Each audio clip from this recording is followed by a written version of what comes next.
unless you're inside of New England, you have to be shocked by it. But the way it went down, a lot of people didn't know that Jimmy Garoppolo and New England were trying to work out a long-term contract this whole offseason. Jimmy wouldn't accept the terms what New England was trying to offer him. So they were potentially, at the end of the season, getting ready to lose him. So in not being able to get him signed, they decided, we're getting ready to lose him in 10 weeks, so let's try to get something for him. Now, if they lose Garoppolo, based on the NFL and the rules, that he would have gotten, they would have gotten a compensatory pick. But those compensatory picks, it probably would have been a second or third rounder. But those picks are harder to trade when you're trying to manipulate and move up to maybe get a number one. So that's the reason why they called San Francisco yesterday morning and started the negotiations to get Garoppolo off of New England and send him to San Francisco. But for me, in doing that, I just wonder what other teams they could have called. I mean, they only got a second-round pick. I mean, did they call Cleveland? Cleveland needs a quarterback. Jacksonville, with all those young players on that defense, what if they could have gotten him for a second rounder? Arizona, Carson Palmer's hurt. I mean, we don't know what they're going to do going into the future. So for me, I was very surprised, Jenna, that not only that he was traded, but he was only traded for a second rounder. But it speaks to, regardless of what you think, you're only worth what someone will pay. And the market said that he was a second rounder, and that's the part because New England had put out before. That multiple first-round picks. That was a plan. Going rate is multiple first-round picks, and anyone that bought that was nuts at the time. Like, Jimmy Garoppolo played well in the game and three quarters that he played for New England last year. But that's all we've seen from him.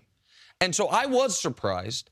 I was very surprised because the NFL's trade deadline is usually a snooze. Like, it is not Major League Baseball. Yes. It is not the NBA. The one thing other sports clearly do better, might be the wrong word, but more in a more exciting fashion, is their trade deadlines. This year, we've had a lot of big-time moves. You mentioned Jacksonville. They are going for it this year. They traded for Marcel Darius, a former top 10 pick from Buffalo. Yes. I know we're going to talk about it later, but the Texans and Seahawks, after playing that epic game, they had a huge trade involving Texans left tackle Dwayne Brown. But this was the wow trade because, Cece, while the Patriots tried to get, as you're telling me, and I didn't know this, that they had worked on a long-term extension with Garoppolo. Yes. That's a bit of news right there. Even though they couldn't get that done, they still held his rights in that they could have franchise tagged him. Now, that would have been very difficult cap-wise because then you'd be paying your backup quarterback basically more third than or the fourth, starter. right, more than the starter and third or fourth highest paid quarterback in the league. It's average top 5 quarterback. So they could have kept him. They also could have waited to could have franchised him in order to then trade him. But what this also signified to me, CC, was that, and Dustin brought this up in our pre-show meeting. I think it's a really interesting point. It no longer seems like Bill Belichick is planning to coach when Tom Brady is gone. There is no plan post-Tom Brady. They have 4 picks in the first 3 rounds of the upcoming draft. They spend all this money in free agency this offseason. Money that they were going to be potentially spending on Jimmy Garoppolo is now freed up for this coming offseason to make another push. They have guys coming back off IR and defensive players, the Shea McClellan, Derek Rivers. Like, the plan might be, let's just go for it all this year, next year, and the year after, as long as Brady's still there. Well, I would have to imagine there was some semblance of a conversation at the beginning of the season that said something along the lines of, let's wait till we're 8 games in. Let's wait till we're halfway through the season, just about, and see where Tom Brady is. And if Tom Brady really is struggling, if we really see that age is creeping up on him, there's cracks in the armor, all of it, then we can evaluate and decide what we're going to do with Jimmy Garoppolo. But they got to this really weird, tricky place where they're 6-2 without a great team, but Tom Brady is playing well enough to get them into the playoffs and do something with him. And it was do something or get off the pot. And I think they absolutely had to do something, or you lose him and you don't get anything back. Well, we have to look at, too, not only did they trade Jimmy G, but they traded Jacoby Brissett earlier in the season. Now, I listened to a Bill Belichick interview either last week or 2 weeks ago, and he said that it's kind of strange how many calls he gets every week and every day about trades. He said, because the NFL, they know that I'm in business. So I get more calls than other teams get. So I'm not surprised that they would get rid of any player in any form or fashion except Tom Brady. I mean, this is how Bill Belichick does business. Right now, Garoppolo's value, this was the maximum value he was going to have through free agency. So he decided that I'm going to move on him right now.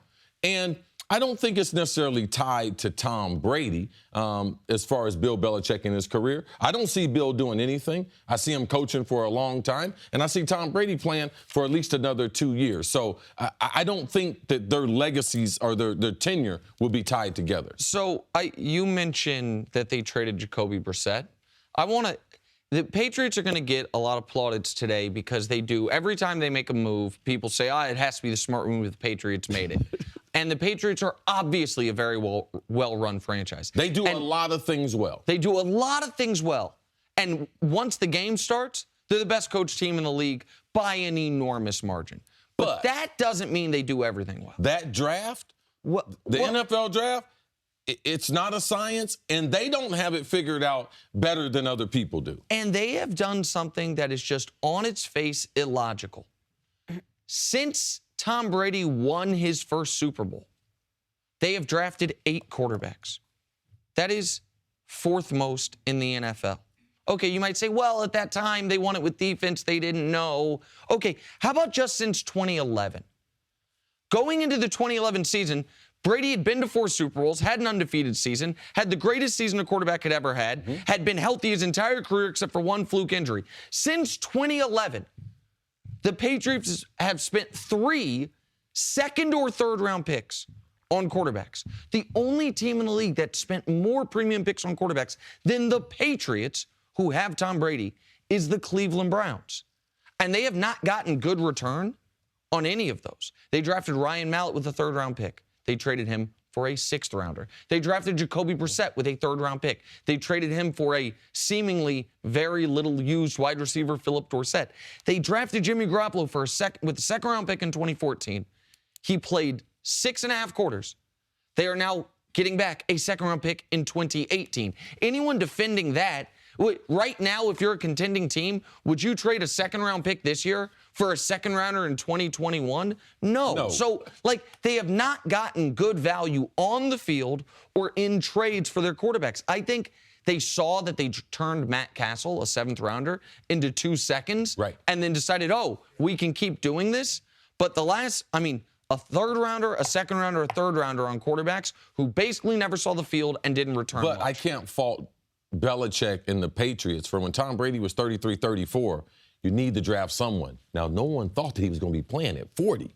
So I could see around 34, 35 why they would be drafting these players, because you need the heir apparent. Tom Brady's done what we thought he wouldn't do and be able to play effectively at the age of 40. We're going to continue to talk about this all morning, because the question that I want answered is, what have people seen in Jimmy Garoppolo to make him even worth anything other than, for whatever reason, Bill Belichick has held on to this guy. So if he gave him his stamp of approval, it feels like the league must think, there must be something there. Well, Sam Bradford, they traded number 1 last. Thanks for watching. Subscribe here to get the latest from the show. Also, be sure to check out more of the best clips from First Things First, or go watch a few segments from our other shows on FS1.